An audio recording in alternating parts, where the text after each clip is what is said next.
கர்த்தருடைய பரிசுத்த நாமத்துக்கு மகிமை உண்டாவதாக. ஆதியாகமம் 11ஆம் அதிகாரம். ஆதியாகமம் 11ஆம் அதிகாரம் 4ஆம் வசனம். பின்னும் அவர்கள், நாம் பூமியின் மீதெங்கும் சிதறி போகாதபடிக்கு நமக்கு ஒரு நகரத்தையும் வானத்தை அளாவும் சிகரமுள்ள ஒரு கோபுரத்தையும் கட்டி நமக்கு பேருண்டாக பண்ணுவோம் வாருங்கள் என்று சொல்லிக் கொண்டார்கள். 9ஆம் வசனம். பூமி எங்கும் வழங்கின பாஷையை கர்த்தர் அவ்விடத்தில் தாறுமாறாக்கினபடியால் அதன் பெயர் பாபேல் என்னப்பட்டது. கர்த்தர் அவர்களை அவ்விடத்திலிருந்து பூமியின் மீதெங்கும் சிதறி போக பண்ணினார். இந்த இடத்தினுடைய இந்த கோபுரத்தினுடைய பெயர் பாபேல் கோபுரம். ஆதியாகமத்தில் நாம் பார்க்கும் பொழுது இந்த கோபுரத்தை ஜனங்கள் கட்டி எழுப்பினார்கள். நிம்ரோத்தின் நாட்களிலே இது கட்டப்பட்டதாக சரித்திரம் சொல்லுகிறது. ஆராய்ச்சி பண்ணி பார்த்தால் அது சுமார் 22 வருடங்கள் அதை கட்டி இருக்கிறார்கள். கட்டி கட்டி கட்டி கட்டி மேல கொண்டு போயிட்டாங்க. அவங்களுடைய மைண்ட்ல இந்த பாபேல் கோபுரத்தை அவங்களுடைய சிந்தையில வச்சிருந்தது என்னன்னா, வானத்தை அளவும் ஒரு கோபுரம். ஏனென்றா அதுக்கு முன்னால ஜலப்பிரளயம் வந்து மொத்தத்தையும் அழித்து போட்டது. அது அவங்களுக்கு ஒரு பெரிய சவாலாக அமைந்து விட்டது. ஏனென்றால் ஆதியாகமம் 7ஆம் அதிகாரம் 20ஆம் வசனத்தை பார்க்கும் பொழுது, மூடப்பட்ட மலைகளுக்கு மேலாய் 15 முழ உயரத்திற்கு ஜலம் பெருகிற்று. மூடப்பட்ட மலைகளுக்கு, எல்லா மலைகளுக்கும் மேல 15 முழத்துக்கு தண்ணி நிப்பாட்டினார் ஜலப்பிரளயத்தில். அதுக்கு மேல ஒண்ணுமே கிடையாது. அந்த அளவு முழுவதும் தண்ணீர்ல நிரப்பிட்டார். அதனால இந்த ஜனங்களுக்கு ஒரு தாட் வந்தது, இதெல்லாம் விட எதை கட்டணும், ஒரு பெரிய கோபுரத்தை கட்டணும்.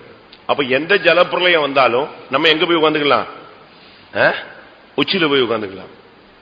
எல்லாத்தையும் உடைச்சாலும் இது உடையக்கூடாது. அதுதான் அவங்களுடைய தாட். அதனாலதான் அந்த ஆதியாகமத்தில் நீங்க பாத்தீங்கன்னு சொன்னா செங்கலை வச்சு கட்டினாங்க. தண்ணி வந்தாலும் உள்ள வந்துடக்கூடாதுன்னு சொல்லி சாந்துக்கு பதிலாக அவங்க கீழ் வச்சு கட்டினாங்க, நிலக்கீழ். அப்படிதான் பைபிள் சொல்லுகிறார். வாசிங்க 3ஆம் வசனம். கல்லுக்கு பதிலாக செங்கலும் சாந்துக்கு பதிலாக நிலக்கீழும் அவர்களுக்கு இருந்தது. இந்த நிலக்கீழ் என்று சொல்லுகிறது அடைப்பை சரிப்படுத்துகிறது. பலகையில கொப்பேர் மரத்துல ஒரு பெரிய பேழையை செஞ்சுட்டு அந்த பேழையை மிதக்கணும்னா முழுவதும் கீழ் பூசினார்கள். கேப்ப ஃபுல்லா கீழ் வச்சு அடைச்சிட்டான், நிலக்கீழ் வச்சு. அப்போ அது மிதக்க ஆரம்பித்தது. அதுக்குள்ள தண்ணி வரல. இத அவங்க கண்டுபிடிச்சதுனால இவங்களுடைய மைண்ட்ல எப்படி வந்துச்சுன்னா, நம்ம வீடு கட்டினா கூட எப்படித்தான் கட்டணும், கீழ் வச்சுதான் கட்டணும். தண்ணி எவ்வளவு ஜலப்பிரளயம் வந்தாலும் தண்ணி உள்ள வரக்கூடாது. இப்படி ஒரு தாட் அவங்களுக்குள்ள வந்துச்சு. இப்படித்தான் அவங்க பாபேல் கோபுரத்தை கட்டினார்கள். சுமார் 22 வருடங்கள் அவங்க கட்டினாங்க. அவங்களுடைய நோக்கம் என்ன தெரியுமா, வானத்தை அளவும் கோபுரமா இருக்கணும், அதே நேரத்தில் நமக்கு பேர் உண்டாகணும். அவங்களுடைய சிந்தை இப்படித்தான் இருந்தது. நாம் ஒரு கோபுரம், நம்முடைய வாழ்க்கை ஒரு கோபுரம், நம்முடைய ஊழியம் ஒரு கோபுரம். அதை நாம் கட்டி எழுப்புறதுல தவறல்ல. ஆனா நமக்கு பேர் உண்டாக நாம் அதை செய்யக்கூடாது. எங்க பெருமை பாராட்டுறோமோ அங்க தேவன் நமக்கு எதிர்த்து நிற்கிறார். பாபேலுடைய விழுகைக்கு காரணம் அங்க இருந்ததான பெருமைதான். அவங்க ஒரு முடிவு எடுத்தாங்க, நமக்கு ஒரு பேர் உண்டாக பண்ணுவோம் என்று அவர்கள் சொல்லிக் கொண்டார்கள். இன்றைக்கு நமக்குள்ள எவ்வளவு பெருமை இருக்குன்னு பாருங்க. நமக்கு பேர் உண்டாகிறதுக்கு இந்த மார்க்கத்தில் நம்ம வரல. நமக்கு பேர் உண்டாக நாம் இந்த ஊழியத்தையும் செய்கிறது இல்லை. அதனாலதான் நம்முடைய கன்வென்ஷன் நோட்டீஸ்கள் எல்லாம் நீங்க பாத்தீங்கன்னா பேரே செய்ய மாட்டோம், போடவே மாட்டோம், யாருன்னு சொல்லவும் மாட்டாங்க. திடீர்னு பார்த்தா ஏதோ ஒரு பாஸ்டர் எழுப்பி பிரசங்கம் பண்ணுவார். நம்முடைய இதுல பேர் புகழ் கிடையாது. அது நம்முடைய பரலோகத்துக்கு நம்மை அழைத்து செல்லவும் முடியாது. அதனால தேவனுடைய பிள்ளைகள் இந்த நாட்கள்ல நம்முடைய வாழ்க்கையில பாபேல் கோபுரத்தை கட்டி எழுப்பக்கூடாது. பாபேல் என்று சொன்னால் அதுக்கு பல அர்த்தங்கள் உண்டு. ஒன்று, தாறுமாறுன்னு அர்த்தம். இரண்டாவது, குழப்பம்னு அர்த்தம். மூன்றாவது, பெருமையின் சிகரம்னு அர்த்தம். நான்காவது, நாகரிகத்தின் தொட்டில் என்று அர்த்தம். இப்படி பல விளக்கங்கள் இருக்கு. ஏன்னா முதலாவது தாறுமாறு. அந்த இடத்துல கர்த்தர் அந்த வேலையை அவரே செய்தார். அவர்கள் தாறுமாறாக்குவோம் என்றுதான் கர்த்தர் கிரியை செய்தார். 7ஆம் வசனம். நாம் இறங்கி போய் ஒருவர் பேசுவதை மற்றொருவர் அறியாதபடிக்கு அங்கே அவர்கள் பாஷையை தாறுமாறாக்குவோம் என்றார். முதலாவது அந்த பாபிலோன் என்று சொன்னால், பாபேல் என்று சொன்னால் தாறுமாறுன்னு ஒரு அர்த்தம். தாறுமாறுனா ஒரு ஒழுக்கமே கிடையாது. இப்ப நீங்க ஓட்டப்பந்தயத்துல ஓடினா ஒவ்வொருத்தருக்கும் ஒரு ட்ராக் இருக்கும், அந்த ட்ராக்ல தான் ஓடணும். கார் டிரைவிங் நீங்க பண்ணீங்கன்னா, கார்ல நீங்க நம்ம நார்மலா போனா கூட ஒவ்வொரு இதுக்கும் நமக்கு ஒரு ட்ராக் இருக்கு. அந்த ட்ராக்ல போற வரைக்கும் பிரச்சனையே இல்லை. வெள்ளைக்கோடு போட்டிருப்பாங்க, நீங்க அதை கொஞ்சம் தாண்டி வரலாம், அதுல ஒன்றும் தடை கிடையாது, தவறு கிடையாது. ஆனா எல்லோ லைன் போட்டு அதை தாண்ட என்னது, அது டெட் லைன், அதை நம்ம தாண்டக்கூடாது. இப்படி ஒவ்வொரு இடத்துலயும் ஒவ்வொரு ரூல்ஸ் இருக்கு. அதுபோல நாம தாறுமாறா போயிட்டோம்னு சொன்னா நாமே நம்முடைய அழிவை ஏற்படுத்திக் கொள்வோம். இப்படித்தான் வாழணும் அப்படின்னு வசனம் சொல்லுது. இப்படித்தான் இருக்கணும்னு ஆவியானவர் பேசுறாரு. இப்படித்தான் இருக்கணும்னு வேதம் அழகாக சுட்டி காட்டுகிறார். தாறுமாறா போனா எப்படி இருக்கும்? நண்டுகள் எல்லாம் ஓட்டப்பந்தயம் வச்சுதான் 1 2 3 சொன்ன உடனே ஒண்ணுமே முன்னால போல, எல்லாம் எப்படி போச்சு? எல்லாம் எப்படி போகும்? நண்டு எப்படி ஓடும்? ஜிக்ஸாக் தான் அதனுடைய போக்கு. இப்படித்தான் போகும், இல்லைன்னா இப்படித்தான் போகும். நீங்க போய் பாருங்க கடற்கரையில். அப்படி நம்முடைய ஓட்டப்பந்தயத்தில் நம்ம போக முடியாது. தாறுமாறாய் ஓடுனா நம்முடைய இலக்கை நாம் தொட முடியாது. நம்முடைய பாஷை தாறுமாறா இருக்கக்கூடாது, நம்முடைய ஆவி தாறுமாறா இருக்கக்கூடாது, நம்முடைய வழிகள் தாறுமாறா இருக்கக்கூடாது, நம்முடைய ஓட்டம் தாறுமாறா இருக்கக்கூடாது. இப்படிலாம் வேதத்துல சில வார்த்தைகள் சுட்டி காட்டப்பட்டிருக்கிறது. எரேமியா 2 அதிகாரம் 23 வசனம். எரேமியா 2:23. நான் தீட்டுப்படவில்லை, நான் பாகால்களை பின்பற்றவில்லை என்று நீ எப்படி சொல்லுகிறாய்? பள்ளத்தாக்கிலே நீ நடக்கிற மார்க்கத்தை பார், நீ செய்ததை உணர்ந்து கொள். தாறுமாறாய் ஓடுகிற வேகமான பெண் ஒட்டகம் நீ. தாறுமாறாய் ஓடுகிற வேகமான பெண் ஒட்டகம் நீ. நீ ஒண்ணுமே செய்யல, தப்பே பண்ணல, அப்படி இப்படின்னு சொல்ற. நீ நடக்கிற மார்க்கத்தை நீயே பார், நீ செய்கிறதை நீயே உணர்ந்து கொள். உங்க அம்மா உனக்கு சொல்ல வேண்டாம், அப்பா உனக்கு சொல்ல வேண்டாம், அண்ணன் உனக்கு சொல்ல வேண்டாம், தம்பி உனக்கு சொல்ல வேண்டாம், ஒரு போதகன் உனக்கு சொல்ல வேண்டாம். நீ செய்கிறதெல்லாம் சரியான்னு பார். நீ செய்வதை நீயே உணர்ந்து கொள். நான் தீட்டுப்படவில்லை என்று நீ சொல்லுகிறாய், நீ நடக்கிற மார்க்கத்தை பார். நீ தாறுமாறாய் வேகமாய் ஓடுகிற பெண் ஒட்டகம் நீ. தாறுமாறா ஓடினா என்ன பிரயோஜனம்? நான் ஒரு சின்ன வீடியோ கிளிப்பிங் பார்த்தேன். கேரளா போயிருக்கும்போது ஒரு பையன் காட்டினா, சும்மா நாய்களுக்கு ஓட்டப்பந்தயம் வச்சிருக்கான். பயங்கரமான ரேஸ், பயங்கர பெரிய கிரவுண்ட்ல ஓடுது. 5 நாய் ஓடிச்சு, சரியான ஸ்பீட்ல ஓடுது. உண்மை நடந்தது. வேகமா ஓடிக்கிட்டு இருக்கும்போது ஒண்ணு குப்புற விழுந்துருச்சு, உருண்டுருச்சு. அதுக்கு பேலன்ஸ் பண்ண முடியல. 4 இது போயிடுச்சு. இது விழுந்து உருண்டு எந்திச்சு பார்த்தா 4 நாய் எங்க போயிடுச்சு? அதான் இந்த சைட்ல ஓடிக்கிட்டு இருந்தது, இது கீழே விழுந்துச்சு, அது அப்படி இப்படி வந்துருச்சு. இது என்ன பண்ணுச்சு தெரியுமா? சரண் இப்படி ஓடி வந்து முன்னால வந்துருச்சு. ஃபர்ஸ்ட் ரவுண்டு இது இங்க விழுந்துருச்சு. விழுந்து இனிமே என்ன செய்யணும்? பின்னால ஓடி வரணும். அது பாத்தீங்கன்னா அப்படி கிரவுண்டுக்கு நடுவில் வந்து வேகமா இந்த நாய்களை பார்த்த உடனே சர்ன்னு கிராஸ் ஆகி வந்து இப்ப ஃபர்ஸ்ட்ல இருந்து ஓட ஆரம்பிச்சிருச்சு அதுங்களை முந்தி. இப்படி நம்ம ஓடணும்னா பரிசு கிடைக்காது. அதனால்தான் சொல்லி இருக்கிறது, நீ தாறுமாறாய் ஓடுகிற வேகமான பெண் ஒட்டகம். ஒரு லிமிட், ஒரு சரியான பாதையில போறது இல்ல. இந்த மார்க்கம் ராஜபாதை. எஸ்ஐல சொல்லி இருக்கிறது, இது ஒரு ராஜபாதை. இந்த பாதையை விட்டுட்டு நீ இஷ்டத்துக்கு போக முடியாது. ராஜான்னா ராஜபாதையில தான் வருவா. ஹைவே இதுலதான் நீ வரணும். இதுல நீ வராம நீ பாதை மாறி நீ போகவே கூடாது. தாறுமாறாய் ஓடக்கூடிய ஒரு நிலவரம் இருந்தால் கர்த்தர் அதை தடுத்து நிறுத்துவார். அடுத்து நீதிமொழிகள் 23:33.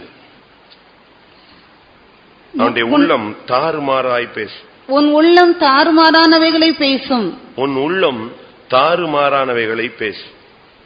அது குடிகாரனுடைய பேச்ச குறித்து நீதிமொழிகளில் சொல்லப்பட்டிருக்கிறது. உன் உள்ளம் தாறுமாறானவைகளை பேசும். உன்னுடைய உள்ளம் தெய்வீகமானதை பேசணும். உன்னுடைய உள்ளத்துக்குள்ள தாறுமாறா எதையாவது யோசிச்சுக்கிட்டே இருக்கக்கூடாது. புருஷனை பத்தி, மனைவியை பத்தி, பிள்ளைகளை பத்தி, குடும்பத்தை பத்தி, வேலையை பத்தி, பக்கத்து வீட்டுக்காரனை பத்தி, அதை பத்தி, இதை பத்தி எப்படியோ ஒரு தாறுமாறான சம்பந்தம் இல்லாதவைகளெல்லாம் சிந்திச்சு நீ குழம்பிக்கிட்டே இருக்கக்கூடாது. அது இந்த சாராயம் குடிச்சவன் பாத்தீங்கன்னா டக்குன்னு அவனுக்கு யாரெல்லாம் முன்னால அடிச்சானோ அதெல்லாம் ஞாபகத்துல வந்துடும், யாரெல்லாம் ஆப்போசிட் ஆயிட்டானோ அதெல்லாம் ஞாபகத்துக்கு வந்துடும். யாரெல்லாம் செத்து போயிட்டானோ அதெல்லாம் நினைச்சு ஆள ஆரம்பிச்சிருவான். பாத்தீங்களா, அவங்க அம்மா செத்த அன்னைக்கு அழமாட்டான், கல்லு மாதிரி நின்றுட்டு இருப்பான். ஆனா ஒரு 4 நாள் கழிச்சு குடிச்சிட்டான்னா உடனே எங்க வந்துடும், எங்க அம்மா இறந்துட்டாங்கன்னு உட்காந்து அழுவான். சண்டை போடும் போது அமைதியா இருப்பான். அவர் 4 நாள் கழிச்சு குடிச்சிட்டான்னா இவன் வீரன் ஆயிடுவான். அந்த தாறு மாறா பழசுலாம் அவனுக்குள்ள வரும். நம்ம ஆளுங்க கூட பாருங்க, ஒவ்வொரு ராபோஜனத்திலயும் நம்ம எவ்வளவோ மன்னிப்பு கேட்க சொல்றோம், எல்லாம் பண்றோம். ஒரு சின்ன இன்சிடென்ட் வந்துச்சுன்னா போதும், உடனே பழைய ஹிஸ்டரியில அணிஞ்சிடறான், எடுத்துறான், லாங் கவுன்னு எடுத்துருவான். உடனே பழைய ஸ்டோரி தான் எடுக்கும். வீட்டுல இப்ப பிரச்சனைன்னு வச்சுக்கோங்களேன், உடனே கல்யாணம் கட்டின அன்னைக்கு கல்யாணத்து அன்னைக்கு சண்டை நடந்தது சொல்லுவான். எத்தனை வருஷம் கழிச்சு 4 வருஷம் 7 வருஷம் கழிச்சு. நான் எம்ஜிஆர் நகர்ல சென்னையில இருக்கும்போது ஒரு சகோதரனுடைய ஃபேமிலியில பிரச்சனை. இந்த சைடால் தான் அவர் கடைசியில பிள்ளைங்க எல்லாம் கல்யாணம் கட்டி காலேஜ் படிச்சிட்டு இருக்கு. இவங்க அப்பா அன்னைக்கு தர்றேன்னு சொன்ன காசை தரல, இன்னைக்கு வரைக்கும் தரல அந்த ஆள். எப்போ, எத்தனை வருஷம் கழிச்சு? 20 வருஷம் கழிச்சு இவன் மைண்ட்ல அந்த அப்பா மாமனார் கல்யாணத்து அன்னைக்கு தர்றேன்னு சொன்ன காசை கொடுக்கலையா. எப்படி ஒரு மைண்ட் இருக்கு பாருங்க, மென்டாலிட்டி. இன்னும் சாகர வரைக்கும் அதான் சொல்ல போறாரு. நம்முடைய நிலவரம் என்ன? தாறுமாறானவைகளை குடிகார மாதிரி பேசக்கூடாது விசுவாசிகள். சில ஊழியக்காரங்க குடிகார மாதிரி பேசி திருப்பி திருப்பி திருப்பி திருப்பி இந்த டேபிள் கார்டை திருப்பி ஓட்டிட்டே இருப்பான். அதை விட்டுரு, மன்னிச்சிரு, மறந்துருன்னு சொன்னா கூட அது திருப்பி அதே நிச்சயம் ஓடும். பழைய வீர சாகசங்கள், அங்க போனது இங்க போனது. நீங்க குடிகாரம் உங்க வீட்டுல அப்படி இருந்தா நீங்க கண்டுபிடிச்சிருப்பீங்க. குடிகாரம் பேச்சு வெடிஞ்சா போச்சு. நைட்டு தான் பயங்கரமா சத்தியம் பண்ணுவான், காலையில பார்த்தா எல்லாமே மறந்துடும். அவன் திருப்பியும் பழைய லெவலுக்கு நெஞ்சிருவான், போயிட்டே இருப்பான். இது ஒரு விசுவாசி என்கிட்ட சொன்னான். நான் ஃபைத்தம் கேத்தாக்குல அவங்க தம்பி கடை வச்சிருக்கிறா, நான் வெளியே நின்றுட்டு வந்தான். இவன் நல்ல ஒரு விசுவாசியோட பையன் குடி பழக்கத்துல அடிமையாயிட்டான். அவன் சொல்றான், காலையில இருந்து குடிக்க கூடாது குடிக்க கூடாது குடிக்க கூடாது குடிக்க கூடாதுன்னு நைட்டு 10 மணி வரைக்கும் கரெக்டா இருப்பேன். கரெக்டா 10:30 ஆயிடுச்சுன்னா கடையை மூணு என்ன வந்துடும், இந்த ஆவி உள்ள வந்துடும், போய் குடிச்சுவான். இது ஒரு ஸ்பிரிட். இப்ப நம்ம ஆளுங்க அவன் குடிச்சுதான் பேசுறான், நம்ம ஆள் குடிக்காமலே எப்படி பேசுறானே, அது என்ன? குடிக்காமலே வீட்டுல போட்டு பேசிக்கிட்டே இருக்கான், லொட வாய் வலிக்காது. ஆணும் சரி பெண்ணும் சரி, ஒருத்தருக்கு ஒருத்தருக்கு இதுல ரொம்ப ஈக்குவல், சம அந்தஸ்துல தான் இருக்காங்க. நம்ம அப்படி மாறக்கூடாது. உன்னுடைய உள்ளம் தாறுமாறானவைகளை பேசக்கூடாது, உன்னுடைய ஓட்டம் தாறுமாறாய் மாறக்கூடாது. நீதிமொழிகள் 14:2. நீதிமொழிகள் 14:2. உன்னுடைய நிதானமாய் நடக்கிறவன் கர்த்தருக்கு பயப்படுகிறான், தன் வழிகளில் தாறுமாறானவனோ அவரை அலட்சியம் பண்ணுகிறான். தன் வழிகளில் தாறுமாறு, உன்னுடைய பாதையில தாறுமாறா நீ போகக்கூடாது. நீ இஷ்டத்துக்கு ஓட்டுவேன்னு சொன்னா அடிச்சு நாயை அடிச்சு மாதிரி அடிச்சு போட்டு போயிடுவான். ரோட்ல போயிட்டு நான் இப்படித்தான் ஓட்டுவேன் அப்படித்தான் ஓட்டுவேன் அப்படிலாம் சொல்ல முடியாது. இப்ப நீங்க இந்தியாவில பாத்தீங்கன்னா சொன்னா நீங்க எல்லாமே நம்ம ரைட் ஹேண்ட் டிரைவ்ல போவோம். அங்க ஃபாரின்ல போயிட்டா அது என்னது, லெப்ட் ஹேண்ட் டிரைவ் அப்படி மாறிடும். இல்ல நான் இந்தியா நான் அப்படித்தான் ஓட்டுவேன்னு சொன்னா அவன் அடிச்சு தூக்கி எரிஞ்சிட்டு போயிட்டே இருப்பான் அவனுடைய வேகத்துக்கு. அதனால நம்முடைய வழிகள் கரெக்டா இருக்கணும். அதனாலதான் ஆண்டவர் சொல்றாரு, உன்னுடைய வழிகளுக்கும் என்னுடைய வழிகளுக்கும் எவ்வளவு டிஸ்டன்ஸ் இருக்குன்னு பாருங்கிறார். ஏசாயா தீர்க்கதரிசன புத்தகத்துல சொல்லி இருக்கிறது, என்னுடைய வழிகள் உன்னுடைய வழிகள் அல்ல, உன்னுடைய வழிகள். ஏசாயா 55:9. பூமியை பார்க்கிலும் வானங்கள் எப்படி உயர்ந்திருக்கிறதோ அப்படியே உங்கள் வழிகளை பார்க்கிலும் என் வழிகளும், உங்கள் நினைவுகளை பார்க்கிலும் என் நினைவுகளும் உயர்ந்திருக்கிறது. பூமிக்கும் வானத்துக்கும் எவ்வளவு தூரம் இருக்கோ அவ்வளவு தூரம் உன்னுடைய வழிகளுக்கும் ஆண்டவருடைய வழிகளுக்கும் வித்தியாசம் வச்சுக்கிட்டு நீ எப்படி பரலோகம் போக முடியும்? உன் வழிகளில அவர் வழியில், அவர் வழியில உன் வழி இருக்கணும். உன் வழியில அவர் வர வேண்டும், அவர் வழியில நீ நிக்கணும். உன்னுடைய வழியும் அவருடைய வழியும் பூமியும் வானத்தையும் பார்த்து எவ்வளவு உயர்ந்திருக்குதோ அவ்வளவு தூரம் இருந்தா எப்படி நம்ம பரலோகம் போய் சேர முடியும்? அது ஒரு ட்ராக்ல போக வேண்டியதா, நீங்க ஒரு ட்ராக்ல போக வேண்டியதா. அதனால தான் வேதம் சொல்லுகிறது, உன்னுடைய வழிகளை நீ சரிப்படுத்த. ஒரு தேவனுடைய பிள்ளையினுடைய வழி தாறுமாறா போச்சுன்னா அவனுடைய பயணம் சரியான இடத்தை அடைய முடியாது. அவனுடைய வாழ்க்கையில அவன் தோற்று போவான். அதனால நம்முடைய வீடுகள்ல சரியான விதத்துல நம்முடைய வாழ்க்கையை நாம் கட்டி எழுப்ப வேண்டியது அவசியம். பாபிலோன் என்று சொன்னால் தாறுமாறு, தாறுமாறா நம்முடைய வாழ்க்கையை கட்டி எழுப்பக்கூடாது. அங்கே சொல்லுகிறார், ஆண்டவர் சொல்றாரு, நாம் போய் அவர்களுடைய பாஷையை தாறுமாறாக்குவோம். அதான் ஃபர்ஸ்ட் அவர் தாறுமாறு என்ற அந்த வார்த்தையை யூஸ் பண்ற இடம் அதுதான் 7ஆம் வசனத்துல, அவர்கள் பாஷையை தாறுமாறாக்குவோம். இன்னைக்கு பாருங்க, நமக்கு எல்லாருக்கும் தமிழ் பாஷை தான் வச்சுக்கோங்களேன், இல்ல அந்தந்த இடத்துல ஒவ்வொரு மதர் டங் இருக்கும், அவங்க தாய்மொழி. இத பத்தி இல்ல. இந்த பாஷைங்கிறது மரியாதைக்குரிய ஒரு தன்மை. நம்முடைய பாஷை எப்பொழுதுமே ரொம்ப தெய்வீகமா இருக்கணும். நம்ம இப்ப அந்நிய பாஷை பேசுறோம், அது நமக்கு தெரியாது. தமிழ்ல பாருங்க, இங்க உள்ள தமிழ் வேற, சென்னை தமிழ் வேற, மதுரை தமிழ் வேற, ஒவ்வொரு ஏரியாலையும் ஒவ்வொரு தமிழ் தான். ஆனா என்னது, கொஞ்சம் கொஞ்சம் அது டிசைன் மாறி இருக்கும். ஆனா உன்னுடைய பாஷை அப்படின்னு சொன்னா உன்னுடைய வாயிலிருந்து வர்ற வார்த்தைகள் தாறுமாறா இருக்கக்கூடாது. செப்பனியா 3ஆம் அதிகாரம் 9ஆம் வசனத்துல, அவருடைய பாஷையை நான் சுத்தமான பாஷையாய் மாற்ற பண்ணுவேன்.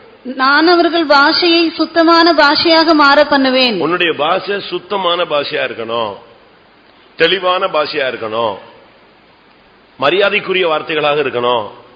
உன் பாஷை மற்றவங்களை குத்துறதாக, வேதனைப்படுத்துறதாக, மதிப்பில்லாதம, அற்பமா என்றதா, அசிங்கமா பேசுறதா, கனவீனம் பண்ற பாஷையா இருக்கக்கூடாது. உன்னுடைய பாஷை ரொம்ப தெளிவா இருக்கணும். அதுதான் சொல்லுவாங்க, பார்லிமெண்டரி வேர்ட்ஸ் யூஸ் பண்ணுன்னு சொல்லுவாங்க. அன்பார்லிமெண்டரி வேர்ட்ஸ் என்ன செய்யக்கூடாது, யூஸ் பண்ணாத. மரியாதைக்குரிய வார்த்தைகளை மட்டும்தான் நாம் பேசணும், கனத்துக்குரிய வார்த்தைகள் மட்டும்தான் பேசணும், தெய்வீகத்துக்குரிய வார்த்தைகள் மட்டும்தான் பேசணும். அதைத்தான் எபேசியர்ல வாசிக்கும் பொழுது, உன்னுடைய வாயிலிருந்து கெட்ட வார்த்தை ஒன்றும் புறப்பட வேண்டாம். கேட்கிறதுக்கு பக்தி விருத்திக்கு ஏதுவான பாஷைகள் இருந்தால், வார்த்தைகள் இருந்தால் அதை மாத்திரம் பேச கடவோம். 4ஆம் அதிகாரம் 29ஆம் வசனம். கெட்ட வார்த்தை ஒன்றும் உங்கள் வாயிலிருந்து புறப்பட வேண்டாம். பக்தி விருத்திக்கு ஏதுவான நல்ல வார்த்தை உண்டானால் அதையே கேட்கிறவர்களுக்கு பிரயோஜனம் உண்டாகும்படி பேசுங்கள். அதுதான் முக்கியம். ரொம்ப தெளிவா நம்ம பேசணும். நம்முடைய பாஷைங்கிறது அது ரொம்ப முக்கியம். ஜனங்களை தொடர்பு கொள்ளக்கூடியது. இப்ப நீங்க ஒண்ணுமே தமிழ் மட்டும் தெரியற ஒரு ஆளை கொண்டு போய் நேர டெல்லியில விடுங்க, அப்பதான் அந்த கஷ்டம் என்ன செய்யும் தெரியும். சுத்தமா தமிழ் தெரிஞ்ச ஆளுங்களை நல்ல கேரளால இன்டீரியர்ல கொண்டு போய் விடுங்க, பைத்தியம் முடிச்ச மாதிரி ஆயிடும். நமக்கு பாஷையே தெரியலன்னா அவங்களால உங்களை தொடர்பு கொள்ள முடியாது, உங்களால அவங்கள தொடர்பு கொள்ள முடியாது. உன்னுடைய பாஷை, உன்னுடைய வார்த்தை, அதனுடைய சரியான அர்த்தம் உன்னுடைய வார்த்தை. நாம் எப்படி இருக்கிறோம் நீங்க யோசிச்சு பாருங்க. ஒரு சிலருடைய ஆவி தாறுமாறா இருக்கு, ஆவியே குழம்பி போய் தான் இருப்பாங்க. ஏசாயா 19ஆம் அதிகாரம் 14ஆம் வசனம். கர்த்தர் அது நடுவில் தாறுமாறுகளின் ஆவியை வரப்பண்ணினார். அது மத்தியில என்ன ஸ்பிரிட் ஒர்க் பண்ணுது பாருங்க, தாறுமாறான ஸ்பிரிட். அது நடுவில் அவர் தாறுமாறுகளின் ஆவியை வரப்பண்ணினார்.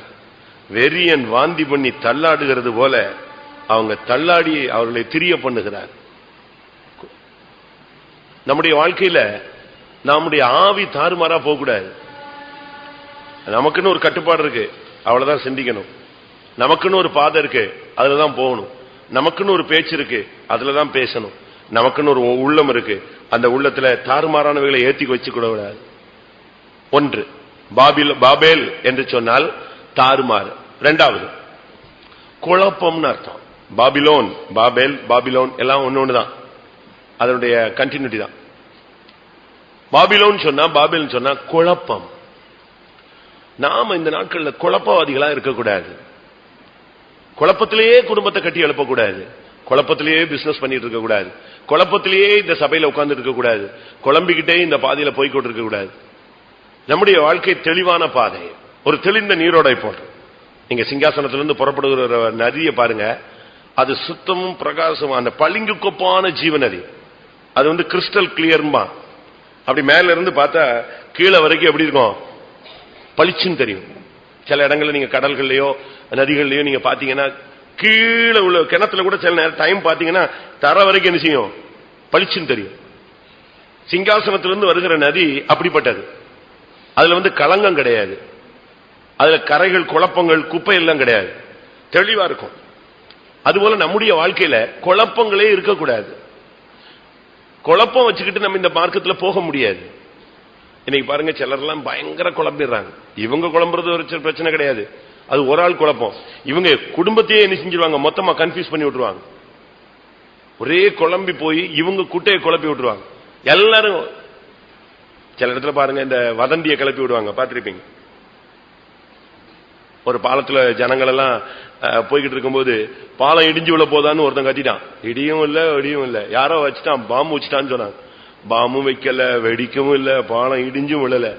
ஆனா அன்னைக்கு செத்தவன் எத்தனை பேரு நீங்க பேப்பர்ல படிச்சிருப்பீங்க.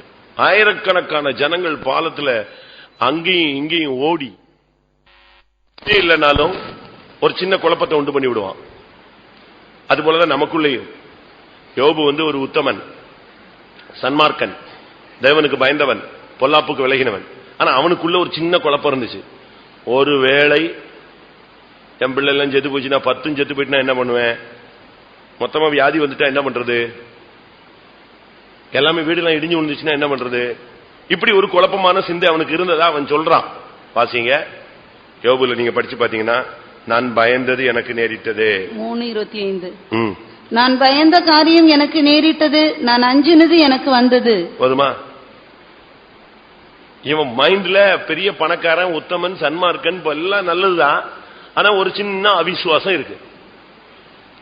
இப்படி போயிடுமோ, அப்படி ஆயிடுமோ, இப்படி நடந்துருமோ, இப்படி ஆச்சுன்னா என்ன பண்றது, இப்படி ஒரு பயத்தின் ஆவி அவனுக்குள்ள போராடிக்கிட்டே இருந்துச்சு, குழப்பத்தின் ஆவி போராடிக்கிட்டே இருந்துச்சு. இப்ப கடைசியில் சொல்றாரு, நான் பயந்த காரியம் எனக்கு வந்துருச்சு, நான் எதுக்கு பயந்தனோ அது அப்படியே வந்துருச்சு. இப்ப உங்க மைண்ட்ல என்ன இருக்கு? தமிழ்ல சொல்லுவான், எண்ணுவதெல்லாம் உயர்வுள்ளல். நீங்க எப்ப தாட் பண்ணாலும் நல்லதே பாசிட்டிவாவே திங்க் பண்ணணும். எப்பவுமே திடீர்னு அந்த காலில் உட்காந்துட்டு சோத்திரம் சோத்திரம், இந்த கால் எப்போ இடிஞ்சு விழுமோன்னா என்ன அர்த்தம்? யோசிங்க. ஒரு சிலர் சொல்லுவாங்க, சாட்சி சொல்லுவாங்க, நான் வரும்போது ஒரு பாம்பு வந்தது, அது கடித்திருந்தால் நான் செத்திருப்பேன். பாம்பு வந்துச்சு, அது கடிச்சிருந்தாதானே சாவ, கடிக்கல. யோசிச்சு பாருங்க. நம்மளும் கூட சிலர்லாம் சாட்சி இருந்து சொல்லுவாங்க, மரணத்துக்கும் எனக்கும் 1 அடி இருந்தது, 3/4 அடி இருந்ததுன்னு. நீங்க யோசிச்சு பாருங்க, நம்மளுக்குள்ளே இருக்கிறதான தன்மை என்ன? குழப்பம் இருக்கா? குழப்பத்தின் ஆவி இருக்கா? மன அழுத்தம் இருக்கா? இதெல்லாம் நாம் சரிப்படுத்த வேண்டியது அவசியம். குழப்பத்திலேயே உன்னுடைய ஜீவியத்தை 22 வருஷம் கட்டிட்டு இருந்தேன்னா எப்படி இருக்கும்? இந்த பாபேல் கோபுரத்தை அவங்க 22 வருஷம் கட்டிட்டு இருந்தாங்க. 22 வருஷமும் குழப்பம் தான் கட்டி எழுப்பி இருக்கிறான், தவிர தெய்வீகத்தை கட்டி எழுப்பல, விசுவாசத்தை கட்டி எழுப்பல, பரிசுத்தத்தை கட்டி எழுப்பவில்லை. அவன் கட்டினது முழுவதும் குழப்பம். அடுத்ததாக பாபிலோன் நாகரிகத்தின் உச்சம். சபைக்குள்ள வந்துட்ட பிறகு நம்ம நாகரிகத்தோடு இணையக்கூடாது, உலக ஆடம்பரங்களோடு இணையக்கூடாது. பாபிலோன் சொன்னாலே பயங்கரமான ஒரு ஆடம்பரம். அந்த ஆடம்பரத்தை குறித்து நீங்க பைபிள்ல படிக்கலாம், பல இடங்கள்ல இருக்கு. பாபிலோன், பாபிலோன்ங்கிறது நீங்க படிச்சு பாத்தீங்கன்னு சொன்னா, உலக அதிசயங்கள்ல ஒரு அதிசயம் என்னது? பாபிலோனுடைய தொங்கு தோட்டம், ஹேங்கிங் கார்டன் பாபிலோன்ல அந்த காலத்துல அவன் செயற்கையா ஒரு மலையை உண்டு பண்ணி அதுக்கு மேல ஒரு தோட்டத்தை உண்டு பண்ணி வச்சிருந்தான். பயங்கரமானது. நீங்க அந்த ஹிஸ்டரியை படிச்சு பாருங்க. பாபிலோனுடைய மதில் 85 அடி அகலமா, 335 அடி உயரமா. என்ன மாதிரி கட்டி வச்சிருக்கான் கோட்டையை? 4 சைடும் 25, ஒரு சைடுக்கு 25 கதவு, வெங்கல கதவு வச்சிருந்தான். நேபுகாத்நேச்சார் 100 கதவு அந்த கோட்டைக்கு. பயங்கரமா அட்டகாசமா கட்டி வச்சிருந்தான். நமக்குள்ள இந்த நாட்களில ஆடம்பரங்கள் தலைவிரிச்சாடுது. அதனால்தான் பெந்தேகோஸ்துல நம்ம ஆடம்பரத்தை வெறுக்க சொல்றோம். நீங்க போட்டிருக்க, இப்ப நம்ம போட்டிருக்க இந்த டிரெஸ் பரலோகத்துக்கு போகுமா போகாதா? இப்ப இயேசு வந்துட்டாரு, என்ன பண்ணுவீங்க? போய் வீட்டுல போய் வேற டிரெஸ் மாத்திட்டு போயிருவீங்களோ? எப்படி சொல்லுங்க? இயேசு பரலோகத்துக்கு போகும்போது கல்லறையில போய் எல்லாரும் எட்டி பாக்குறாங்க. அவரை சுற்றி இருந்த சீலை எங்க இருந்துச்சு? அவரை சுற்றி இருந்த சீலை எங்க இருந்துச்சு? கல்லறைக்குள்ள இருந்துச்சு. இப்ப நம்ம போட்டிருக்கிற இந்த நவீன டிரெஸ் எல்லாம் மேல போகாது, இது களைந்து போடப்படும். மகிமையின் வஸ்திரம் தரிச்சுதான் நம்ம எங்க போறோம்? மேல போக போறோம். அதனால இந்த உலகத்துல நீங்க கொண்டு வந்ததும் இல்லை, கொண்டு போகிறதும் இல்ல. ஆனா நம்ம இப்ப பாத்தீங்கன்னா பயங்கர ஆடம்பரத்துல இருக்கோம். பெண்டிகாஸ்ட்னு சொன்னா ஒரு காலத்துல 0, இப்ப பாத்தீங்கன்னா பெண்டிகாஸ்ட்னு சொன்னா நாகரிகமான பெண்டிகாஸ்ட், மாடர்ன் பெண்டிகாஸ்ட் ஆயிடுச்சு. டிபிஎம் இல்ல, இப்ப எம்பிஎம் மாறிட்டு இருக்கு, மாடர்ன் பெண்டிகாஸ்ட். நம்ம ஆளுங்க பாருங்க, முந்திலாம் நம்ம பிரசங்கங்கள் ரொம்ப காரசாரமா இருக்கும். நம்முடைய வீடுகள்ல பவுடரே பார்க்க முடியாது. உண்மைதானே? ஃபெய்த்தமுள்ள கன்னியாதிகளையே பார்க்க முடியாது. உண்மைதானே? உண்மைதானே? உண்மையா இல்லையா? இப்ப பாருங்க, எல்லாருக்கும் கண்ணாடி இருக்கு, தனித்தனி கண்ணாடி இருக்கு, எல்லாருக்கும் என்ன இருக்கு, வீடுகள்ல அட்டகாசமான பவுடர் இருக்கு, என்ன ஃபேர் அண்ட் லவ்லி வச்சிருக்கான், ஃபேஸ் டு ஃபேஸ் வச்சிருக்கான், என்னெல்லாமோ வீட்டுல வச்சிருக்காங்க. இன்னும் தேவைப்பட்ட அவங்க பாக்கெட்லயே கொண்டு வராங்க. சர்ச்சுக்குள்ள வரும்போது கூட அப்படி அட்டகாசமா அப்படி வச்சுக்கிறாங்க. ஏன்னா இது கேட் வாக் ஏரியா மாதிரி தான் அவங்க வர்றாங்க. சர்ச் மாதிரி வரல, ஃபேஷன் வேர்ல்டுல உள்ள வந்த மாதிரி தான் வர்றோம். உண்மையா? முந்திலாம் அப்படி கிடையாது. நம்முடைய விசுவாசிகள் வீடுகளில் இதெல்லாம் பார்க்கவே முடியாது. இப்ப அப்படி கிடையாது, நல்லா பார்க்கலாம். முந்திலாம் டிவியை ஒளிச்சு வச்சிருப்பாங்க, ஆனா ஒளிச்சு வச்சிருப்பாங்க. எங்கேயாவது உள் ரூம்ல. இப்ப அப்படி கிடையாது. அதெல்லாம் எங்க வந்துருச்சு? நம்ம ஆளுங்களே போயிட்டு உட்கார்ந்து ரிமோட் எடுத்துட்டு அடிச்சுட்டு இருக்காங்க. ஊழியக்காரங்களே இருக்கு, இங்க இருக்கு, போய் உட்கார்ந்துட்டு ரிமோட் அடிச்சுட்டு அப்படி பார்த்துட்டு ரவுண்ட் வச்சிருக்காங்க. நிலவரம் அப்படி தரம் தாழ்ந்துருச்சு. பாபேல தான் கட்டுறமே தவிர சியோனை கட்டல, எருசலேமை கட்டல. நம்ம அநேகருடைய நிலவரம் அப்படித்தான் இருக்கு. யோசிச்சு பாருங்க. அன்றைக்கு ஆடம்பரத்தை நம்ம எதிர்த்தோம், உலகத்தை எதிர்த்தோம், உலக ஆடம்பரத்தை எதிர்த்தோம். ஆனா இன்னைக்கு நம்ம உலக ஆடம்பரத்தோட என்ன செய்யறோம்? ஒத்து போறோம், அட்ஜஸ்ட் பண்ணி போறோம். எல்லாருக்கும் ஏத்த மாதிரி மாறணும் அப்படிங்கிறோம். கேட்டா நம்ம யூதனுக்கு யூதனா மாறிட்டானா, கிரேக்கனுக்கு கிரேக்கனா மாறிட்டான். அப்படி கிடையாது. அந்த உபதேசம் வேற, இந்த உபதேசம் வேற. அதுக்காக உலகத்துக்கு ஒத்தவனாய் ஒருவனை நீ மாறணும்னு இல்ல. காம்ப்ரமைஸ் பண்ணலாம், ஆனா பாவத்தோடு காம்ப்ரமைஸ் பண்ணக்கூடாது. காம்ப்ரமைஸ் பண்ணலாம், ஒரு பாவியோடு நீ காம்ப்ரமைஸ் பண்ணலாம், ஆனா பாவத்தோடு நீ செய்யக்கூடாது, காம்ப்ரமைஸ் பண்ண கூடாது. உலகத்தில் உள்ள மனுஷனோடு நீ காம்ப்ரமைஸ் பண்ணலாம், ஆனா உலகத்தோடு நீ காம்ப்ரமைஸ் பண்ணக்கூடாது. நல்லா நீங்க சத்தியத்தை புரிஞ்சுக்கொள். பாபிலோன் ஆடம்பரம். வேதம் வெளிப்படுத்தல நீங்க ஒரு வசனம் வாசிச்சு பாருங்க, அவளை பத்தி என்ன சொல்லி இருக்குன்னு பாருங்க. வெளிப்படுத்தல் 17:5. மேலும் ரகசியம், மகா பாபிலோன் வேசிகளுக்கும் பூமியில் உள்ள அருவருப்புகளுக்கும் தாய் என்னும் நாமம். வேசிகளின் தாய், அருவருப்புகளின் தாய். ஆடம்பரம் அருவருப்புன்னு தான் பைபிள் சொல்லுது. கர்த்தர் இதெல்லாம் விரும்பல. அவருக்கு அழகும் இல்லை, சௌந்தரியம் இல்லை. அவரை பார்க்க விரும்பத்தக்க ரூபம் அவருக்கு இல்லாது இருந்தது. அவரை நோக்கி பார்த்த பொழுது அவருடைய முகம் அந்தக்கேடு அடைந்தது. நொறுக்கப்பட்டு பிக்கப்பட்டு சிலுவையில தொங்கிதான் ஜீவனை கொடுத்து இந்த புதிதும் ஜீவனுமான மார்க்கத்தை அவர் உண்டு பண்ணினார். நம்முடைய மாம்சமாகிய திரையை, சரீரத்தை கிழித்தார். அதனால இந்த மார்க்கத்துல, இந்த உலகத்துல நமக்கு ஆடம்பரங்கள் தேவையில்லை. கண்களின் இச்சை, மாம்சத்தின் இச்சை, ஜீவனத்தின் பெருமை, இவைகள் பிதாவினால் உண்டானவைகள் அல்ல. வேதம் அழகா சொல்லுகிறது, இவைகள் உலகத்தினால் உண்டானவைகள். வாசிங்க அந்த வசனம். 1 யோவான் 2:16. ஏனெனில் மாம்சத்தின் இச்சையும் கண்களின் இச்சையும் ஜீவனத்தின் பெருமையுமாகிய உலகத்தில் உள்ளவைகள் எல்லாம் பிதாவினால் உண்டானவைகள் அல்ல, அவைகள் உலகத்தினால் உண்டானவைகள். அவைகள் எல்லாம் உலகத்தினால் உண்டானவைகள். அதனால்தான் உலகத்திலும் உலகத்தில் உள்ளவைகளிலும் என்ன செய்யாதிருங்கள், அன்பு கூறாதிருங்கள். உலகமும் அதன் ஆசையையும் ஒளிந்து போன்னு முன்னால பின்னால உள்ள வசனம் அழகா அதை சுட்டி காட்டுது. அதனால நமக்கு இந்த நாட்கள்ல தாறுமாறுகள்னு போயிட்டு குழப்பத்துக்குள்ள சிக்கி நாகரீகத்துல போய் நீங்க மாட்டிக்கொள்ள கூடாது. அது வேசிகளின் தன்மை. வேசிகள் தான் நீதிமொழிகளை சொல்லியிருக்கு அவங்க என்னென்ன மாதிரி ட்ரெஸ் பண்ணுவாங்கன்னு. அது நான் இப்ப அந்த சப்ஜெக்ட்ல போக விரும்பல. வேசின்னு சொன்னா அவளை கண்டுபிடிச்சிடலாமா, டிரெஸ்ஸிங்லயே கண்டுபிடிச்சிடலாம் அப்படின்னு பைபிள் சொல்லுது. நீதிமொழிகள் நீங்க படிச்சு பாத்தீங்கன்னா, வேசியின் ஆடை ஆபரணம் தரித்த ஒரு பெண்ணை கண்டேன். நீதிமொழிகள் 5ஆம் அதிகாரமா.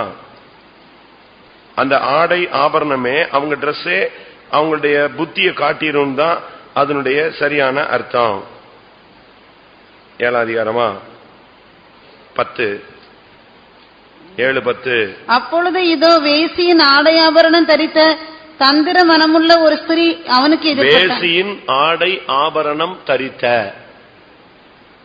அவங்கள பார்த்த உடனே இவங்க யாரு அப்படிங்கறத கண்டுபிடிக்கிறதுக்கு அவங்களுடைய டிரெஸ், அவங்களுடைய ஆபரணங்களை வச்சு கண்டுபிடிச்சிடலாம். அப்ப நம்ம எப்படி இருக்கணும்? அதுக்கு மாறான உடையும் ஆபரணமும் நமக்கு இருக்கணும். நம்முடைய வாழ்க்கை ரொம்ப கவனமா இருக்க வேண்டிய ஒரு காலம். அதனால பாபிலோன் நமக்குள்ள கட்டி எழுப்பப்படக்கூடாது. நாகரிகத்துக்குள்ள நீங்க சிக்கிக் கொள்ளக்கூடாது. அப்படி நாகரிகத்துக்குள்ள தேவனுடைய பிள்ளைகள் போகும் பொழுது வெளிப்படுத்தல் 18:4 வாதை, துக்கம், பஞ்சம், நியாய தீர்ப்பு நமக்கு உண்டாகிறது.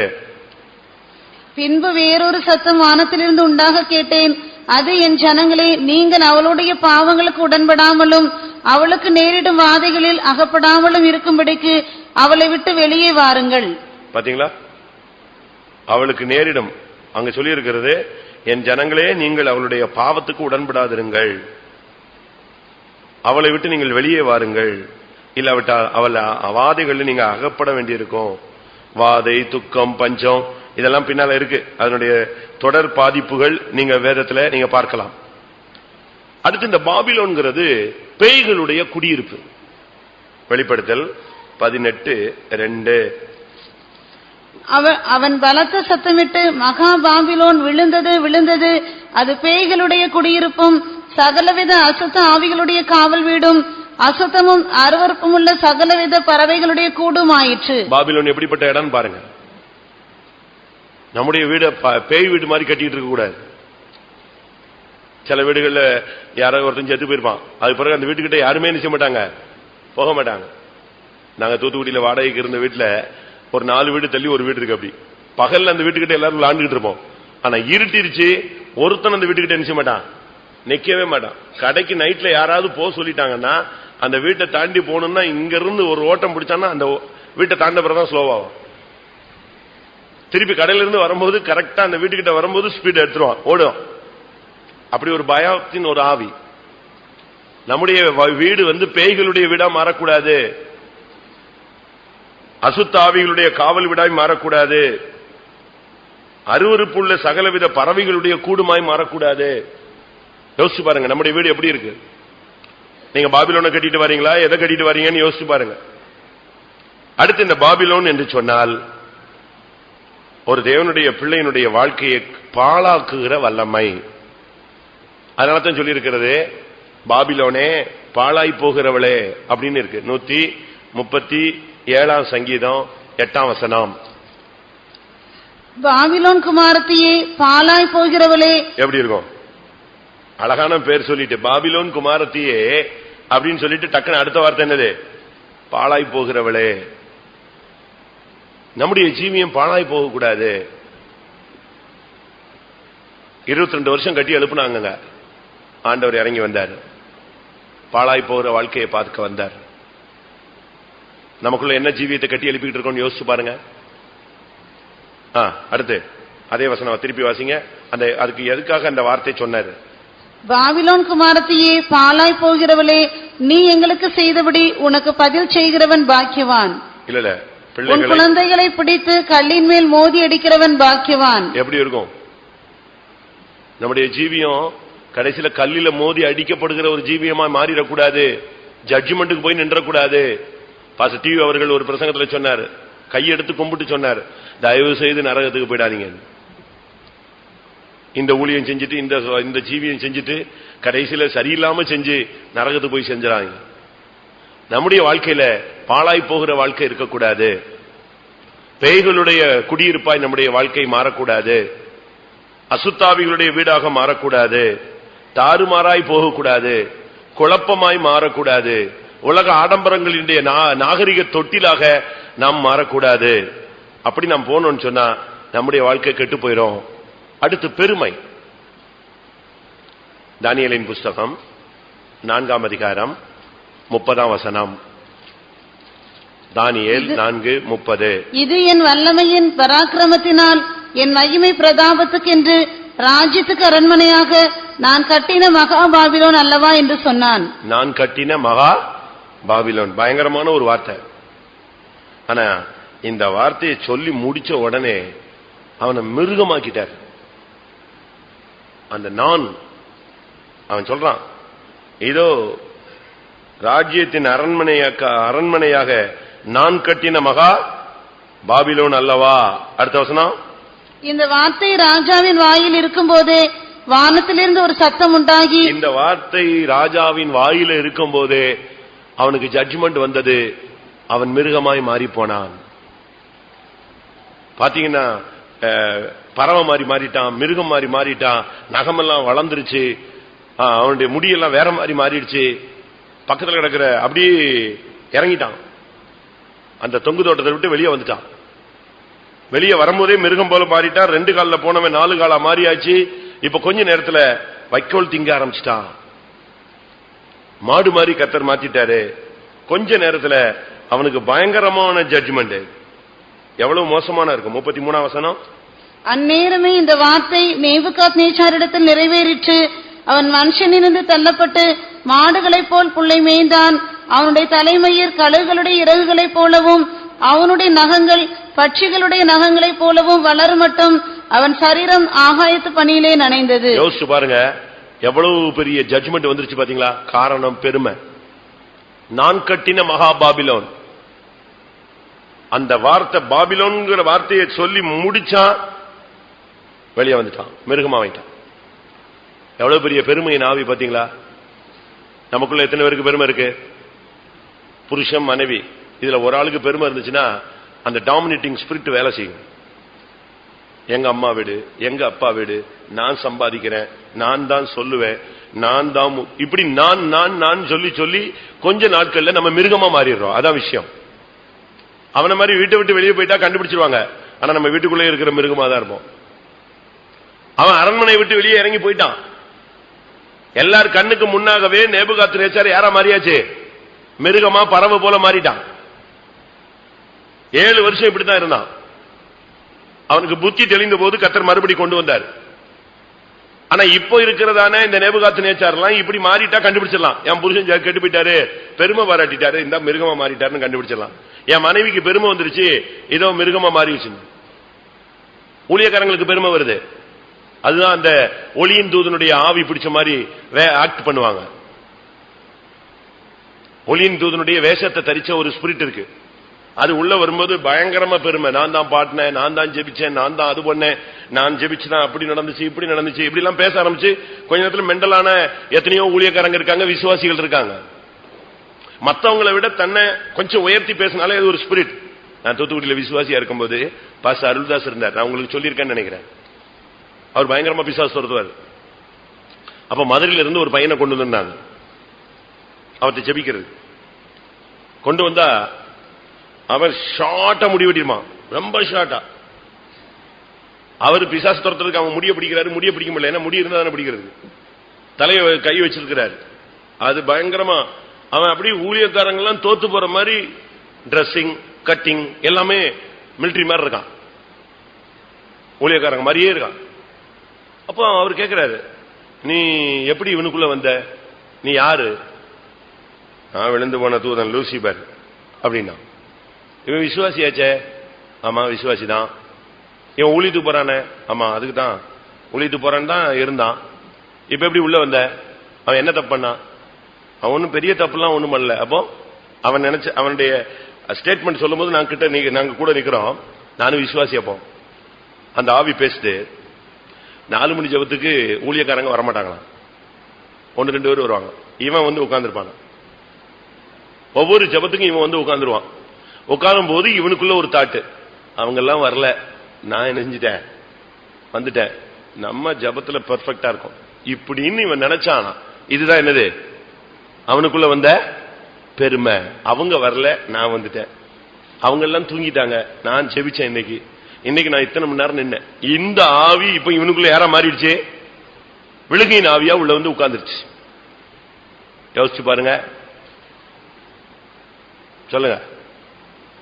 நான் சம்பாதித்தேன், நான் பாடித்தேன், நான் பிரசங்கம் பண்ணினேன், நான் எப்பெல்லாம் நான்கிற வார்த்தை வருதோ அப்பெல்லாம் எத்தனையோ கலோரி நமக்குள்ள இருந்து என்ன செய்யுது, வேஸ்ட் ஆகுதுன்னு சொல்றாங்க. அப்படித்தானே? நான் அப்படிங்கிற அந்த வார்த்தை வரும்போது ஈகோ, அந்த நான்கிற வேர்டு வரும்போது நமக்குள்ள இருக்கிறதான சக்தியில எத்தனையோ கலோரி சக்தி வந்து அப்படியே அழிஞ்சு பஸ்மம் ஆயிடுறான், ஒண்ணு இல்லாம போயிடுறான். நான் அப்படின்னு அந்த வேர்டு யூஸ் பண்ணும்போது ஜீவன்ல ஒரு பகுதி போயிடுதுங்கிறான் உலகத்துல. இங்க நான் சொல்லும் போது ஜீவன் போகாது, நீ மிருகமா மாறிடுற. அதனாலதான் சில விசுவாசிகள் வீடுகளில் ஊழியக்காரங்களுக்குள்ள இந்த மிருகத்தனமான போராட்டங்கள் வருது. நான் என்னை எப்படி சொல்லலாம், என்னை எப்படி சொல்லலாம்? பாஸ்டர் டிவியினுடைய ஸ்டடியை நீங்க கேட்டீங்கன்னு சொல்லுவாரு, பெருமை, கோபம், இச்சை, இந்த 3 முக்கணும்.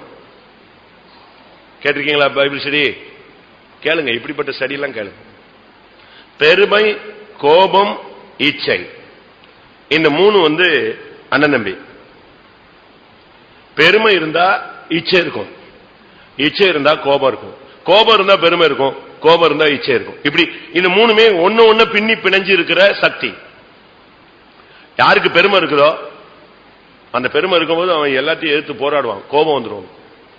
அந்த கோபம் வரும்பொழுது இச்சையை தீர்க்க முடியாததான் கோபம் வருது, தன்னை கட்டுப்படுத்த முடியாம, தான் நினைச்சு நடக்கலங்கிற கோபம். இந்த 3மே சேர்ந்துதான். அதுக்கு வசனங்கள் ஆதாரபூர்வமா அவர் பேசுறாரு. நமக்கு இருக்கா? யோசிச்சு பாருங்க. பாபிலோனை நீ கட்டும்படியாக அழைக்கப்பட்டவன் அல்ல, நாம் சீயோனையும் எருசலேமையும் கட்டும்படியாக அழைக்கப்பட்டவர்கள். 22 வருஷமா கட்டினாங்க. வானத்தை அளவும் ஒரு பெரிய கோபுரத்தை கட்டி பாழாய் போகிற வாழ்க்கையை கட்டி என்ன பிரயோஜனம்? பைபிள் சொல்லி இருக்கிறது, சீயோனை அவர்கள் இரத்தப்பழிகளால் கட்டுகிறார்கள். இரத்தப்பழிகளால சீயோனை கட்டி என்ன பிரயோஜனம்? யார் மேல உள்ள இரத்தப்பழிகள் எல்லாம் தலையில அவன் சரியில்லை இவன் சரியில்லைன்னு சொல்லி எல்லா இரத்தப்பழியும் சேர்த்து வச்சு கட்டி சீயோனை கட்டாம இரத்தப்பழிகளை கட்டினா என்ன பிரயோஜனம்? யோசித்து பாருங்க. இன்றைக்கு நம்முடைய வாழ்க்கையில நாம் எப்படி இருக்கிறோம்? உலக ஆடம்பரங்கள், உலக ஐஸ்வர்யங்கள், இந்த பாபிலோனை கட்டுவதை நாம் நிறுத்த வேண்டியது அவசியம். வேதம் சொல்லுகிறது, கர்த்தர் இதை பார்க்க வந்தார், விட்டார். அது கட்டுற வரைக்கும் விட்டாரு. எத்தனையோ வருஷம் கட்டுறாங்க, 22 வருஷம் கட்டினாங்க. நீங்க நினைக்கலாம், ஏன் ஸ்டார்டிங் அன்னைக்கே கர்த்தர் அதை செய்திருக்கலாமே? அப்படித்தான் நம்ம அறிவு அப்படித்தானே ஓடுது. முதல் நாளே அதை தடுத்து நிறுத்திருக்கலாமே, பாவத்தின் துவக்கத்திலே அதை சரிப்படுத்தி இருக்கலாமே. ஏன் நீங்களும் பாவத்தை செய்யற முதல் நாள்லயே நிப்பாட்டி இருக்கலாமே? ஏன் 22 வருஷம் கட்டிட்டு பாவத்தை செஞ்சுக்கிட்டே வரீங்க? யோசிச்சு பாருங்க. தேவனுடைய இரக்கம் டைம் கொடுத்துக்கிட்டே இருக்கு. பிசாசு போய் சொல்லுவான், அவன் தப்பு செஞ்சுட்டான், நீங்க கண்டீங்க. உடனே அவர் என்ன சொல்லுவாரு? உடனே பட்டயத்தை எடுத்துருவாரா? இல்ல, நான் அவனுக்கு டைம் கொடுத்துருக்கேன், அவன் சரியாயிடுவான், நீ போன்னு சொல்லுவான். ஒரு வருஷம் கழிச்சு சொல்லுவான், ஒரு வருஷம் டைம் கொடுத்தீங்க, திரும்பவும் அதே பாவம் தான் செய்யறான், அதே அறிக்கை தான் செய்யறான், இப்ப நீங்க கண்டீங்க, நியாயம் தருங்க. அப்பவும் அவர் என்ன சொல்லுவாரு? என் ரத்தத்தை அவனுக்கு செஞ்சு இருக்கிறேன், அவனுக்கு ஒரு டைம் கொடுத்திருக்கிறேன், என்னுடைய அனாதி தீர்மானத்துல நான் அவனை சந்திக்க டைம் வச்சிருக்கேன். இப்படியே போராடி போராடி போராடிதான் 22 வருஷம் கடந்து வந்தது. இதே போலதான் நமக்கும் எனக்கும் உங்களுக்கும் டைம் கொடுத்து கர்த்தர் நினைச்சாரு, டைம் கொடுத்துக்கிட்டே வராரு. இன்னும் எவ்வளவு நாள் கொடுப்பாருன்னு தெரியாது. ஆனா ஒரு நாள் தன்னுடைய கருக்குள்ள பட்டயத்தை என்ன செய்வாரு? தன்னுடைய பட்டயத்தை கருக்காக்குவார். இருபுறம் கருக்குள்ள பட்டயத்தை கருக்காக்குவார். அன்னைக்குதான் ஜட்ஜ்மெண்ட். ஆதியாகமம் 11ஆம் அதிகாரத்துல இந்த இடத்துல பிதா, குமாரன், பரிசுத்தாவி தன்னை வெளிப்படுத்துகிறதை பார்க்கலாம். வாசியுங்கள் 6ஆம் வசனம். அப்பொழுது கர்த்தர், இதோ ஜனங்கள் ஒரே கூட்டமாய் இருக்கிறார்கள், அவர்கள் அனைவருக்கும் ஒரே பாஷையும் இருக்கிறது, அவர்கள் இதை செய்ய தொடங்கினார்கள், இப்பொழுதும் தாங்கள் செய்ய நினைத்தது ஒன்றும் தடைபட மாட்டாது என்று இருக்கிறார்கள். நாம் இறங்கி போய் தாறுமாறு ஆக்குவோம். இந்த இடத்துல யார் வரா? திரித்துவ தேவனுடைய செயல் வெளிப்படுகிறது. பிதா, குமாரன், பரிசுத்தாவி 3 பேரும் ஒருமித்து இறங்கி ஜனங்கள் கட்டுகிற இந்த கோபுரத்தை பார்க்க உள்ள வந்தாங்க. பார்க்கும்படியாகத்தான் வந்தது. வந்த இடத்துலதான் அதை தாறுமாறாய் மாற்றினார். நம்முடைய ஜீவியத்தை கர்த்தர் பார்க்கிற ஒரு காலம் உண்டு. காணாதது போல இருந்துகிட்டே இருப்பார், கேளாதது போல இருந்துகிட்டே இருப்பார், மௌனமாவே இருப்பார். நம்ம என்ன நினைச்சுக்கிறோம்?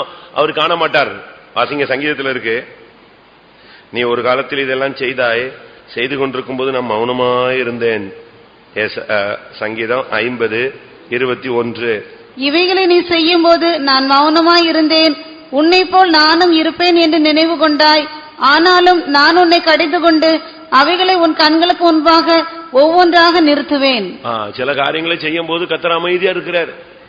நீங்க செய்யும் போதும் நான் செய்யும் போதும் அவர் கண்டும் காணாதவர் போல, தீமையை பார்க்க மாட்டாத சுத்த கண்ணன், அப்படியே போயிடுறாரு. அப்ப நம்ம நினைக்கிறோம் கர்த்தர் கண்ணு இல்ல போல் இருக்கு, கண்டுக்க மாட்டார் போல் இருக்கு, இதெல்லாம் தப்பு இல்ல போல் இருக்கு, இப்படியே நம்ம போனா இப்படியே விட்டுக்கிட்டே இருப்பார் போல் இருக்கு அப்படின்னு நம்ம நினைக்கிறோம். அவரே சொல்றாரு, இவைகளை நீ செய்யும் பொழுது நான் எப்படி இருந்தேன்? மௌனமா இருந்தேன். இன்னும் கடைசி வரைக்கும் அப்படித்தான் இருப்பேன் அப்படின்னு நீ நினைத்தாய். ஆனா எல்லாத்தையும் ஒரு நாள் உனக்கு முன்னால கொண்டு வந்து என்ன செய்வேன்? நிறுத்துவேன்.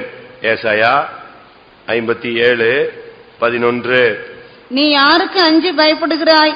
நீ பொய் சொல்லுகிறாயே. நீ என்னை நினையாமலும் உன் மனதிலே வைக்காமலும் போகிறாய். நான் வெகு காலம் மௌனமா இருந்தேன் அல்லவா?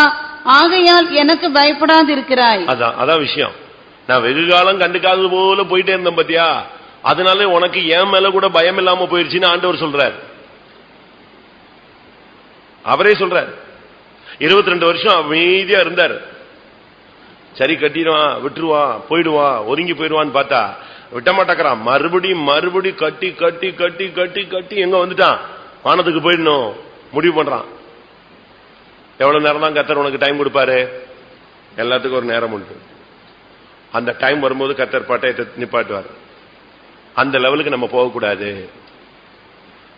நமக்கு கிடைத்த இந்த நாளில் ஆகிலும் நம்முடைய சமாதானத்துக்கு ஏற்றவைகளை அறிந்தோமானால் நலமாய் இருக்கும். என்ன நடந்தது?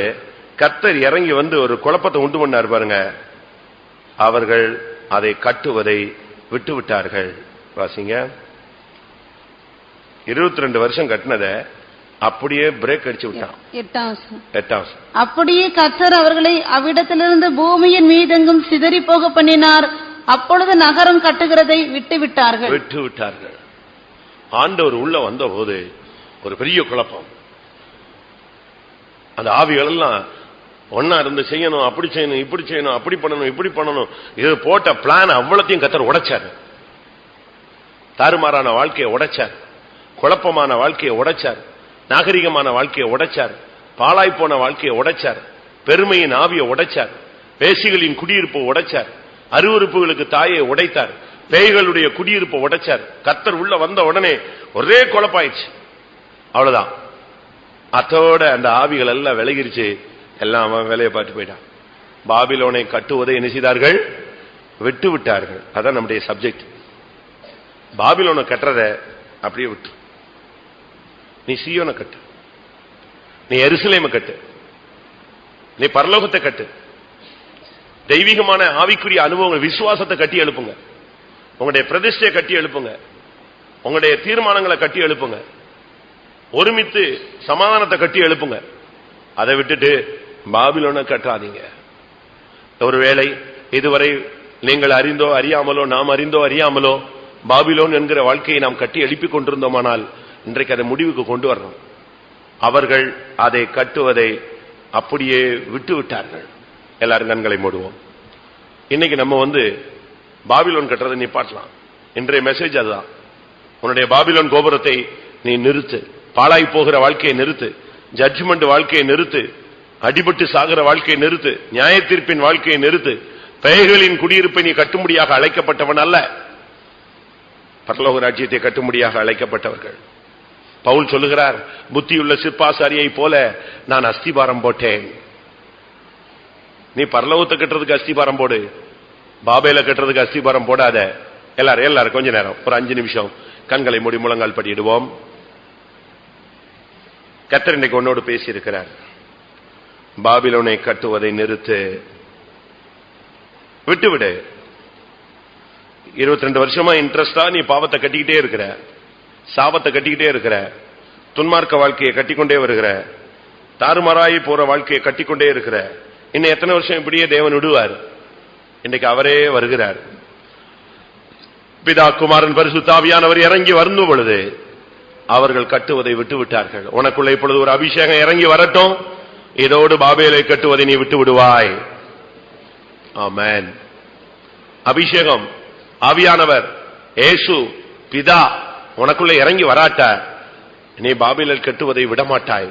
திரும்ப திரும்ப திரும்ப திரும்ப நீ பாபேலை தான் கட்டிக்கிட்டே இருப்ப. பிதா குமாரன் பரிசுத்த ஆவி உள்ளே வந்தால் இது கட்டுவது நிறுத்தப்படும். எத்தனை பேர் விசுவாசிக்கிறீங்க? ஆமென். அவர் இறங்கி வரட்டும். ஒரு 2 நிமிஷம் டைம், இல்லாட்ட 5 நிமிஷம் டைம். அவர் இறங்கி வரட்டும். வேதம் அழகாக சொல்லுகிறது, தேவன் இறங்கி வந்தார். அவர்கள் விட்டு விட்டார்கள். ஒரு அபிஷேகம் இறங்கி வந்தா உன்னுடைய வாழ்க்கையில உள்ள பாபேல் கோபுரத்தை கட்டுவதை நீ விட்டு விடுவாய். போதும், பாபேல் கோபுரத்தை கட்டி எழுப்புறது போதும்.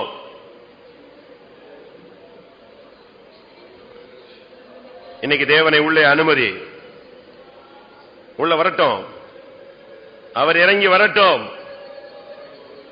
மனுபுத்திரர் கட்டுகிற கோபுரத்தை பார்க்க கர்த்தர் இறங்கினார். அவர்கள் அதோடு பாபேல் கோபுரத்தை கட்டுவதை விட்டு விட்டார்கள்.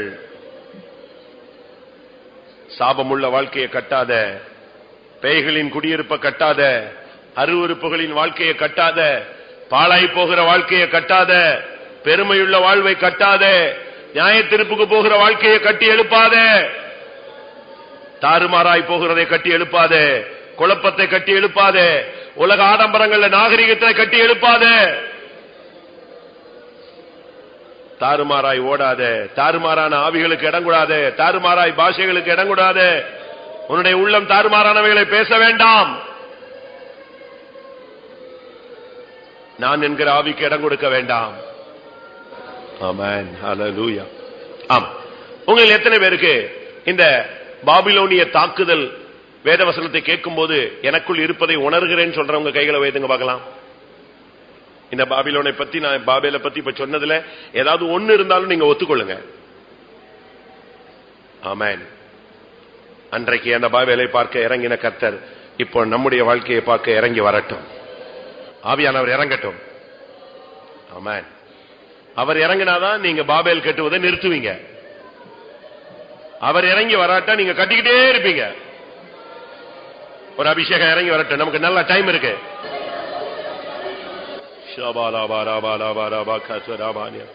கர்த்தாவே இறங்கி வாரோம்.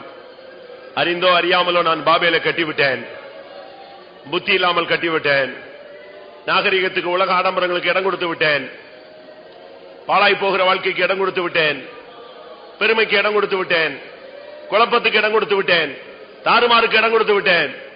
தயவாய் நீர் இறங்கி வாரும். ஆமென். அன்றைக்கு பாபேல் கோபுரத்தை பார்க்க இறங்கி வந்தவர், ஓ என்னுடைய ஜீவியத்தையும் ஊழியத்தையும் சரி செய்யும்படியாக இறங்கி வாரும். இனிமேல் என் வாழ்க்கையிலே பாபேலை நான் கட்டி எழுப்ப கூடாது, இன்றோடு விட்டுவிட தீர்மானிக்கிறேன். ஹல்லேலூயா. நமக்குள்ளே பாபேல் கோபுரம் கட்டி எழுப்பக்கூடாது என்பதை குறித்த தேவனுடைய வார்த்தை நமக்கு அனுப்பி தந்தபடி நாலு ஸ்தோத்திரம் பண்ணுவோம். ஸ்தோத்திரம், ஸ்தோத்திரம். தேவன் இறங்கின பொழுது பாபேலை கட்டுவதை விட்டு விட்டார்கள். அதுபோல ஒவ்வொருடைய வாழ்க்கையிலும் தேவன் இறங்கி பாபேலின் அனுபவத்தை நிறுத்தும்படியாய் ஸ்தோத்திரம் பண்ணுவோம். பாபேல் கட்டுவதை விட்டு விட்டு பரிசுத்த ஸ்தலத்தை கட்டுவதை சேர்க்க இயேசு வரப்போறபடினால ஸ்தோத்திரம் பண்ணுவோம். அந்த நாளுக்கு எல்லாரையும் தகுதிப்படுத்த முடியாது ஸ்தோத்திரம் பண்ணுவோம். எல்லா மகிமையும் அவருக்கே செலுத்தி ஸ்தோத்திரம் பண்ணுவோம்.